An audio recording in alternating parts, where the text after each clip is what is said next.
तो हम लोग देखते थे कि अटेंडेंस ड्रॉप होती है आफ्टर हाफ ईयरली एग्जाम्स और दिवाली वाले सेशन में, बिकॉज कुछ लोग जो हैं वो बोर्ड्स की तरफ पूरी तरीके से गाड़ी मोड़ देते हैं अपनी। हाँ, पेरेंट्स प्रेशर बोल दीजिए या कुछ भी बोल दीजिए, नंबर नहीं आए हाफ ईयरली में, पेरेंट्स ने बैठ के समझाया।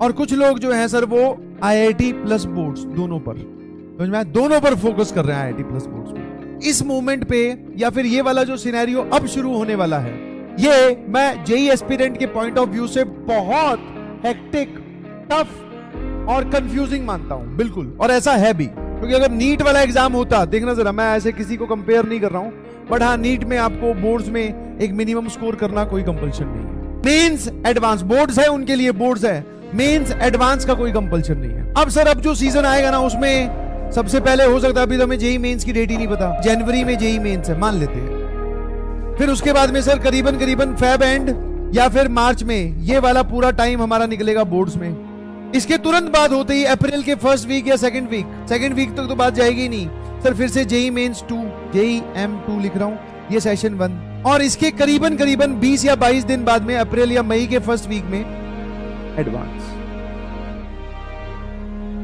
और सर इन सबको स्टार्ट करने से पहले समझना जरा ध्यान से, इससे पहले तो अभी असली दौड़ बाकी है, syllabus completion, 11th revision plus boards का प्रैक्टिकल, बहुत सारी इसकी में उल जुलूल चीजें, बोर्ड्स के प्रैक्टिकल और पता नहीं क्या क्या। तो आप देख रहे हो आगे आने वाली जो लाइफ है या फिर आगे आने वाले जो थोड़े मंथ्स हैं वो बहुत ही डिफिकल्ट या फिर हेक्टिक रहने वाले हैं।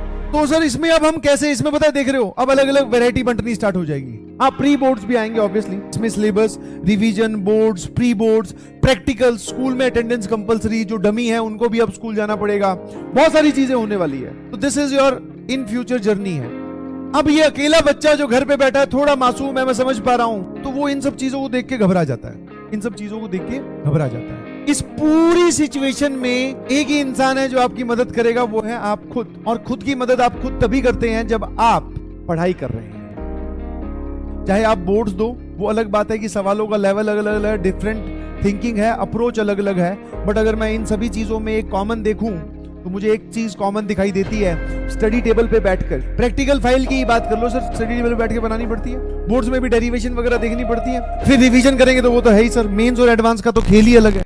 तो बेसिकली आपको इस आने वाली सिचुएशन में मेहनत बिल्कुल भी कम नहीं करनी है, इनफैक्ट और ज्यादा बढ़ानी पड़ेगी, क्योंकि सर ये सब चीजें भी अब हमारी जिंदगी में प्रोमिनेंटली आने वाली है, जो लोग डमी लेके बैठे थे उनके भी।